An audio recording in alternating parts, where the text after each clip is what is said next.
Baiklah, Assalamualaikum warahmatullahi wabarakatuh.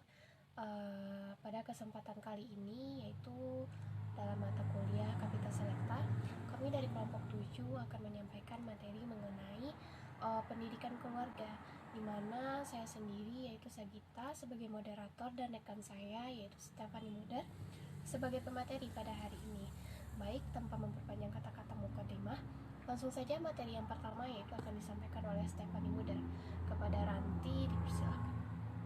Baiklah, Assalamualaikum warahmatullahi wabarakatuh. Perkenalkan, saya Ranti Stefani Mudar, NIM 18005126. Hari ini saya sebagai pemateri pada mata kuliah Kapita Selekta yang materinya yaitu mengenai pendidikan keluarga. Yang pertama yaitu pengertian pendidikan keluarga. Keluarga merupakan lingkungan pertama bagi anak yang memberikan sumbangan bagi perkembangan dan pertumbuhan mental maupun fisik anak dalam kehidupannya. Adapun pengertian keluarga secara etimologi adalah suatu kesatuan atau unit di mana anggota-anggotanya mengabdikan diri kepada kepentingan dan tujuan tersebut. Sedangkan keluarga menurut istilah adalah dua orang atau lebih yang tinggal bersama dan terkait karena darah perkawinan dan adopsi. Jadi dapat disimpulkan bahwa pendidikan keluarga adalah pertolongan yang diberikan orang tua atau kepada anaknya agar anaknya menjadi terarah di dalam kehidupannya. Selanjutnya, tujuan, fungsi, dan ruang lingkup pendidikan keluarga. Yang pertama ada tujuan pendidikan keluarga. Tujuan dari pendidikan keluarga yaitu memelihara dan melindungi anak sehingga dapat tumbuh dan berkembang dengan baik dan dibimbing oleh keluarga. Merupakan kesatuan hidup bersama yang utama dikenal oleh anak, sehingga keluarga dapat menjadi lingkungan utama dalam pendidikan. Pendidikan awal dapat dimulai dari dalam kandungan. Latar belakang sosial ekonomi, sikap, budaya, keluarga, keharmonisan, hubungan antar anggota keluarga akan sangat mempengaruhi sikap dan perilaku anak. Keberhasilan anak di sekolah secara empirik sangat dipengaruhi oleh besarnya dukungan orang tua dan keluarga terhadap keberhasilan anak.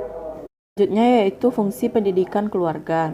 Yang pertama ada fungsi edukatif, yaitu fungsi edukatif yaitu keluarga sebagai wahana pendidikan pertama dan utama bagi anak-anaknya agar dapat menjadi manusia yang sehat, tangguh, maju, dan mandiri sesuai dengan tuntutan dan kebutuhan anak masing-masing. Ada fungsi sosialisasi. Fungsi sosialisasi yaitu keluarga berperan penting dalam membimbing dan mengantarkan anak untuk bisa beradaptasi dengan lingkungan sosial atau lingkungan sekitar. Selanjutnya yaitu fungsi proteksi atau perlindungan. Fungsi proteksi atau perlindungan yaitu keluarga sebagai wahana dalam memastikan anak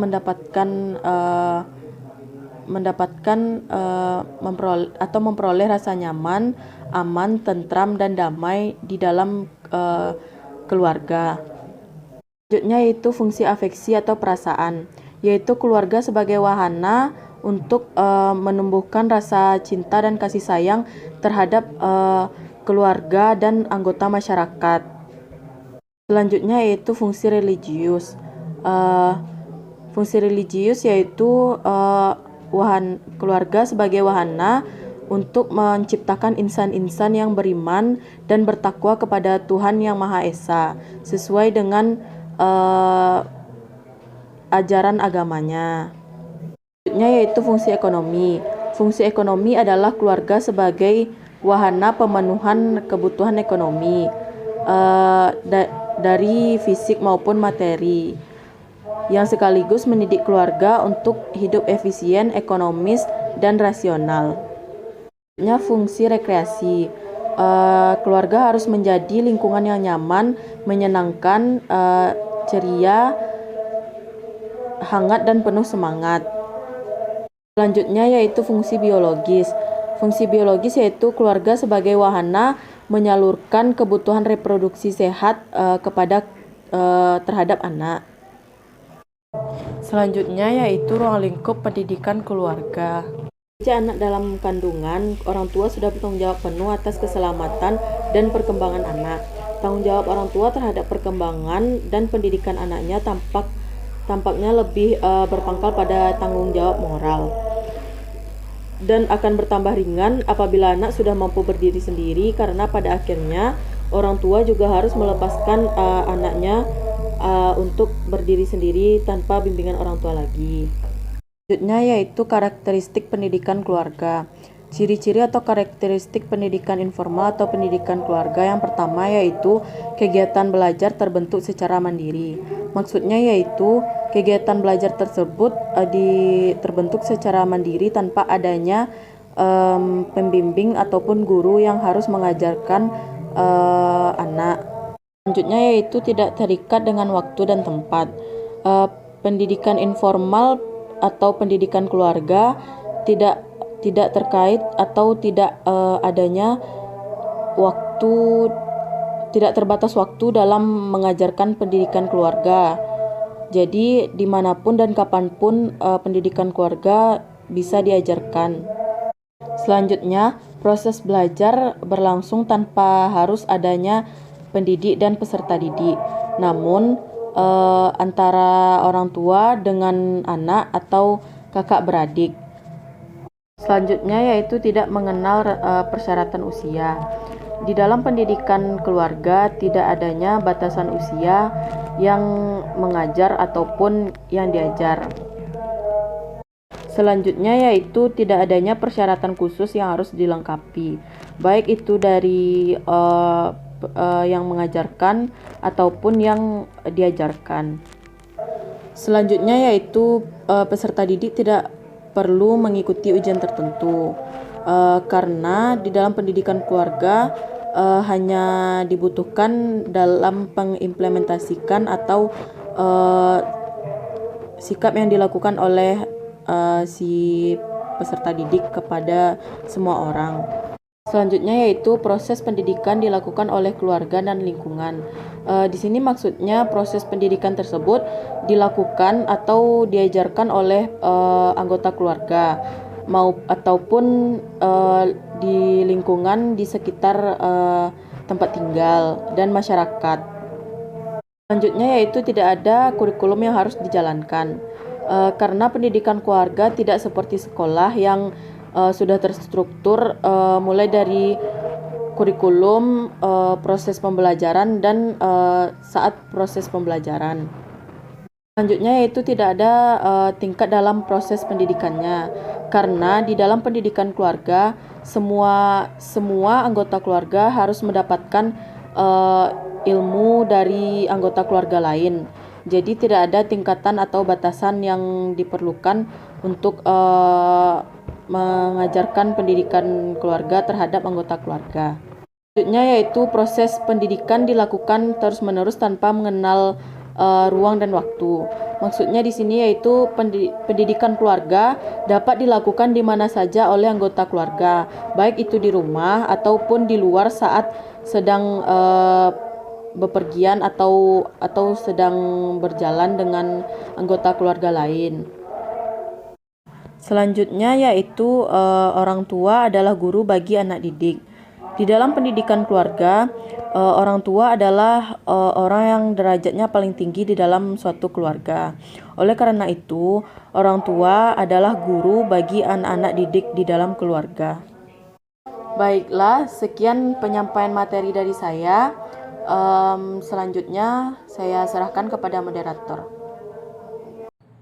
Baiklah, materi selanjutnya yaitu pentingnya pendidikan informal atau pendidikan keluarga. Urgensi dan strateginya penguatan institusi keluarga sebagai wahana pengembangan sumber daya manusia. Brand Brenner dalam Syakrani pada tahun 2021 mengemukakan bahwasanya sejak dulu keluarga menjadi wahana pembentukan karakter dan keterampilan dasar manusia. Bahkan Brenner dan Koch menjabarkan lebih luas bahwasanya keluarga yang tangguh bersama lembaga keagamaan dan politik akan menjadi pilar penyangga terbentuknya civil society. Betapa pentingnya pendidikan keluarga bagi anak-anak yang sedang berkembang. Pentingnya pembentukan sumber daya manusia berbasis keluarga juga bisa dilihat dari konsep investment in children, memahami perlunya penguatan keluarga sebagai wahana pengembangan sumber daya manusia dari sudut pandang orientasi nilai dan perkembangan masyarakat daya nalar anak. Selanjutnya adalah kelebihan dan kekurangan pendidikan keluarga. Nah, yang kelebihannya yang pertama yaitu proses belajar lebih natural karena seorang bisa belajar dimanapun dan kapanpun dari pengalaman sehari-hari. Yang kedua adalah bebas dari berbagai aturan regulasi dan batasan. Yang ketiga, melibatkan kegiatan seperti penelitian individu dan pribadi tentang topik yang menarik bagi diri mereka sendiri dengan memanfaatkan buku, perpustakaan, media sosial, internet, ataupun mendapatkan berbagai teknik. Yang keempat yaitu pendidikan informal memanfaatkan berbagai teknik. Yang kelima, tidak adanya rentang waktu tertentu. Yang keenam, proses pembelajaran yang lebih murah dan hemat waktu.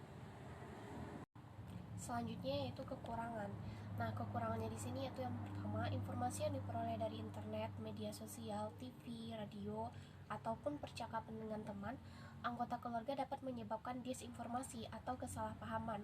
Yang kedua, teknik yang digunakan bisa jadi tidak sesuai dengan apa yang disampaikan. Yang ketiga, tidak adanya jadwal atau rentang waktu yang tepat. Yang keempat, hasil tak terduga yang hanya membuang waktu. Yang kelima, rasa percaya diri dalam peserta didik itu sangat kurang. Selanjutnya yaitu contoh pendidikan keluarga. Untuk berbagai contoh yang ada dalam sistem pendidikan informal, diantaranya yaitu yang pertama, orang tua yang mengajari anaknya memasak makanan, mengajari sopan santun, mengajari bersepeda, dan lain sebagainya. Yang kedua yaitu seseorang juga bisa mendapatkan pendidikan informal dengan cara membaca banyak buku dari perpustakaan atau situs pendidikan. Yang ketiga, seorang ibu mengajari anaknya menulis dan berhitung. Lalu yang keempat, diskusi siswa, pembelajaran di luar kelas menggunakan DVD yang berisikan ceramah dan acara TV. Lalu yang kelima, pendidikan budi pekerti, agama, moral, etika, sopan santun, dan sebagainya dari lingkungan keluarga. Baiklah teman-teman, mungkin itu penyampaian materi dari kelompok 7. Apabila ada kesalahan, saya mohon maaf. Saya akhiri dengan wabillahi taufiq wal hidayah.